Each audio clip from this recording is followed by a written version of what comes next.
Hi mga katambay at welcome back sa ating panibagong video. Ito na ang full chapter para sa chapter 1101 ng One Piece. Sabay-sabay nating alamin ang mga kaganapan. Pero bago yan ay huwag kalimutan mag-like, mag-subscribe at ihit ang bell para maging updated sa mga parating na mga video. O paano, simulan na natin. Let's go! Mag-uumpisa nga ang chapter sa isa na namang flashback ni Kuma at mapupunta nga tayo dito sa Mount Kolubo sa Goa Kingdom. Naganap to 3 years ago nang gumala itong si Kuma sa Goa Kingdom. Nung pumunta nga siya sa Mount Kolubo at nakita niya dito ang 16 years old na si Luffy. Pinapractice nga nito yung atake niya na battle axe. Ito yung atake na pinangtapos niya kay Arlong. Nang makita yun ni Kuma ay may naalala to nang kinausap nga niya nun si Dragon. Sinabi nito na parang pamilyar daw itong si Dragon sa Goa Kingdom. At nang maglakad-lakad nga daw siya sa gubat ay may nakita siyang isang tagong kabahayan. At doon nga daw may nakita siyang isang bata. Pinatigil nga ni Dragon si Kuma sa pagkukwento dahil sinabi nito na kapag di pa daw tumigil si Kuma baka samain to bigla. Nagtaka naman si Kuma sa sinabi ni Dragon. Sinabi nga ni Dragon na ang kahinaan daw ng mga magulang ay yung anak nila. At nang marinig yun ni Kuma ay nagulat to at nagsorry kay Dragon. Kakalimutan na nga daw niya yung nakita niya doon. Nabalik ulit sa scene kung nasa nakita ni Kuma si Luffy. Namangha nga si Kuma doon sa atake ni Luffy. Si Luffy naman dito ay sinabi na gagamitin nga daw niya yung atake na yon kapag may nakaharap daw siya na malakas na kalaban. Pag naglayag na daw siya at makahanap na siya ng mga kasama niya. Kailangan nga daw niyang maghanda kapag may magtangkang kumuha sa mga kasama niya. Hindi nga daw niya hahayaan na mangyari yun. Pero kung mangyayari daw yun ay gagamitin niya yung battle axe na atake sa mukha ng mga kalaban niya. Ang angas daw, diba? Kausap nga ni Luffy yung mga hayop sa gubat at takot na takot nga yung buhaya at yung tigre sa gilid. Sinabi pa ni Luffy na hindi naman daw niya kakainin yung mga yon kasi nga ayaw daw niya sa mga duwag. Ilang saglit lang biglang tumunog yung Denden Mushi ni Kuma at dahil doon narinig yun ni Luffy. Pero nung tumingin na to sa gawin ni Kuma ay nawala na si Kuma doon. Sabi na lang ni Luffy ay parang may kakaiba daw at bigla daw siyang kinabahan sa nangyari. Siguro nga daw ay may malakas na nilalang na gumagala sa gubat. Kaya nga daw dapat hanapin niya yon at talunin bago pa siya maglayag. Nang makaalis si Kuma ay napunta ito doon sa barko niya. At nireport nga ng isang marine na meron daw mga pirata na tumakas pagkatapos nga daw magnakaw ng mga ito. Inutusan daw itong si Kuma na tapusin yung mga walang kwentang pirata na yon. Pero iba nga yung ginawa ni Kuma. Nang makita niya yung barko na yon ay sinabi nito na tulungan yung mga sugatan. Nang makapunta si Kuma doon sa barko ng sinasabing pirata ay hindi naman lumaban yung mga yon at nagmamakaawa pa kay Kuma na hindi naman daw nila gustong kuhanin yung mga gamit at isusoli na daw nila. At sinoli naman ng mga yon yung ninakaw nila dahil pag hindi ay huhulihin nga daw sila ni Kuma. Pagkatapos noon ay nagsulat nga si Kuma ng isang letter. Sinabi nito na napakaganda nga daw talaga ng mundo at hindi nga daw matutumbasan nito ng picture lang o makita sa libro. Ang tagal na nga daw hindi nakikita ni Kuma yung ngiti nitong si Bonnie at sana nga daw makita niya ng harapan yung mga magagandang lugar na yon. Mapunta tayo sa Sorbet Kingdom. Si Bonnie nga dito ay laging inaantay yung sulat na galing kay Kuma. Pero wala nga itong natatanggap ni isa sa mga yon. Sinabi nga ng isang kakilala ni Kuma na si Gyogyo na baka nga daw busy ito kaya ganon o yung news ko nga daw ay hindi pa dumadating. Sinabi nga ni Bonnie na sabi nga daw ng tatay niya ay magpapadala ito ng maraming sulat. Sinabi naman ni Queen Dowager na ganon daw talaga matagal daw dumating ang mga sulat pero dadating din daw yon, magantay lang daw si Bonnie. May biglang nagbagsak ng isang dyaryo at dala nga ito nung news ko. Pinulot ito ni Alpha at nakita niya na isang dyaryo at may kasamang sulat. Sinabi nga ni Alpha na ilagay ito doon sa mailbox ng simbahan. Nang may pumasok na doon, kinuha ito ni Gyogyo pero ang nandun lang ay yung dyaryo. Wala yung sulat. Natuwa na sana si Bonnie pero nang malaman ito na dyaryo lang ay nalungkot na naman to. Nainis nga si Alpha doon sa nabasa niyang sulat. Nakakailan na nga daw si Kuma sa mga pinapadala nitong mga sulat. 10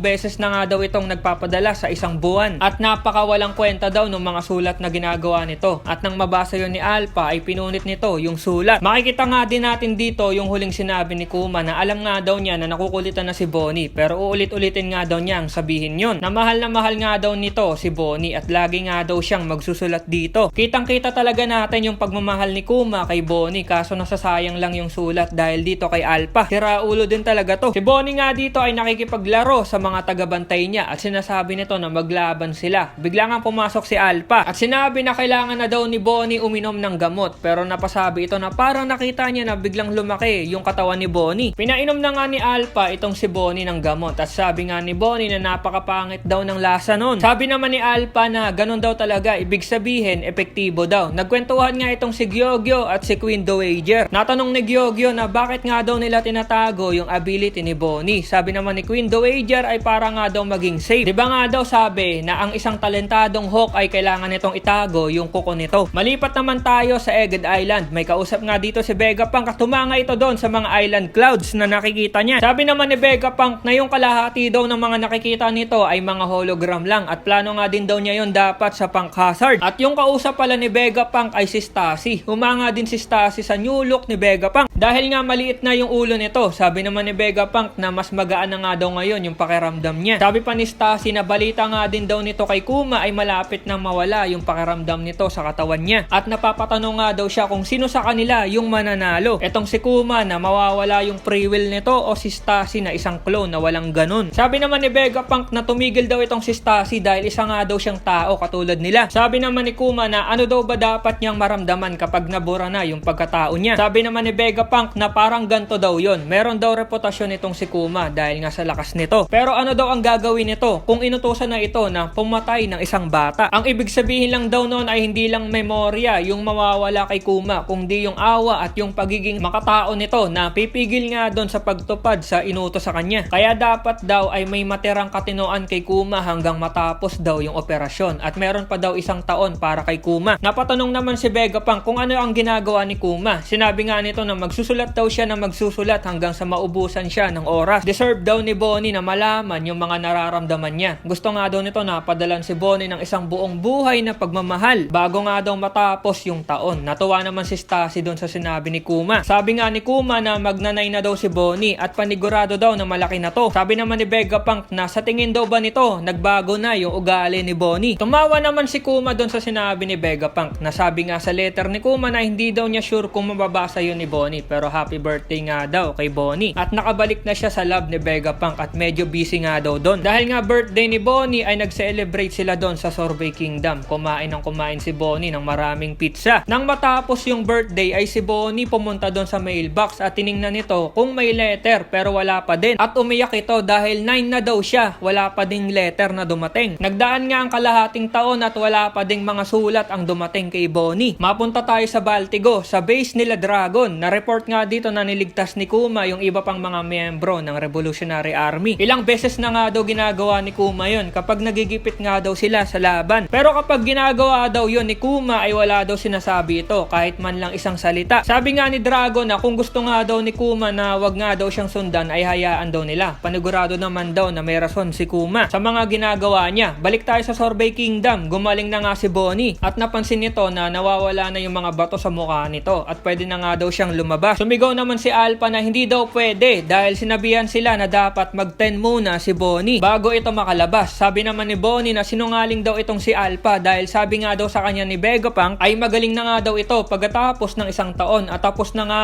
daw yung taon na yon. Sabi naman ni Alpha na bawal pa nga din daw. Si Queen Dowager naman dito ay sinabi sa mga tao at kasama si Bonnie na itong si Alpha ay isang agent ng world government. Nalaman nga daw niya yon dahil lasing itong sila Alpha at nasabi nila yon at talagang magaling na nga din daw itong si Bonnie. At neto lang daw nila napagtanto na bakit nga daw nila kinukulong ng 6 months yung batang magaling naman na. At hindi din daw siya naniniwala na kahit kailan hindi daw nagpapadala itong si Kuma ng mga sulat. Napaisip at nagalit na nga dito si Bonnie. Sabi nga ni Queen Dowager na nasabihan na daw niya sila Gyogyo. At yung iba na pumunta na siya sa port, maglayag na nga daw ito at hanapin ito yung tatay niya. Hindi daw ordinaryong mga mangingisda sila Gyogyo. Malalakas daw yung mga yon. Matutulungan daw nito si Bonnie na mahanap si Kuma. Kaya pagkatapos nung usap ay itong si Queen Dowager, sinabihan si Alpha na babalik na siya sa palasyo. Pumayag naman si Alpha. Nang makaalis na to, ay yung matanda pala na umalis ay si Bonnie mismo, hindi si Queen Dowager. Nakita na nga ni Bonnie yung paligid at yung araw. Natuwa naman yung mga tao sa simbahan dahil itong si Bonnie ay magaling na at nasa labas na. Nang makarating na si Bonnie doon sa port ay andon nga sila Gyogyo na hinihintay si Bonnie. Nagwala nga si Alpha nang hindi niya makita si Bonnie sa simbahan. Yung nagpapanggap pala na Bonnie sa loob ay itong si Queen Dowager. Kaya nainis itong si Alpha. Nakalayag na sila Bonnie na kasama yung crew niya. Pero itong si Alpha humabol. Kala nga daw nila makakataka sila. Tatapusin daw niya lahat ng kasama ni Bonnie. At ikukulong daw nito si Bonnie nang nakaposas. Walang awa-awa na ngayon. Nakita nga ni Gyogyo na lumilipad si Alpha papunta sa kanila at ginagamit nga nito yung gepo ng CP0. Biglang may naalala si Bonnie nung natanong niya si Kuma kung anong itsura ni Nika. Sabi naman ni Kuma na wala nga daw may alam pero nakita daw nila na parang goma itong si Nika at kaya ang gawin lahat ng gusto nito. Pagkatapos maalala ni Bonnie yon ngayon ay may ginawa ito na atake na pangalan nga ay Distorted Future. At biglang lumaki yung kamay nito na parang Gear 3 ni Luffy. At sinabi nito na bigyan nga daw siya na parang Nika style na Future. At ayun, sinuntok nito si Alpha ng napakalakas na mukhang wala na. Talo na si Alpha. At dito na din nalaman ng world government na itong si Bonnie ay nakatakas. At dito na din nagsimula na makilala sa buong mundo yung crew na naitatag ni Bonnie. End of the chapter. Break next week. Okay, isang malupit na chapter na naman ang nakita natin. Isa pa ding medyo malungkot na chapter pero tinapos ng isang malupit na atake ni Bonnie. Marami pa rin talagang nangyari sa buhay nila Kuma at nalaman natin na nung bata pa lang si Bonnie ay nakita niya na kung ano ang pwedeng gawin nitong si Nika. Ano pa kaya ang mga malalaman natin sa mga parating na chapter? Abangan natin yan. Salamat sa pagnood at see you sa next video. Over na!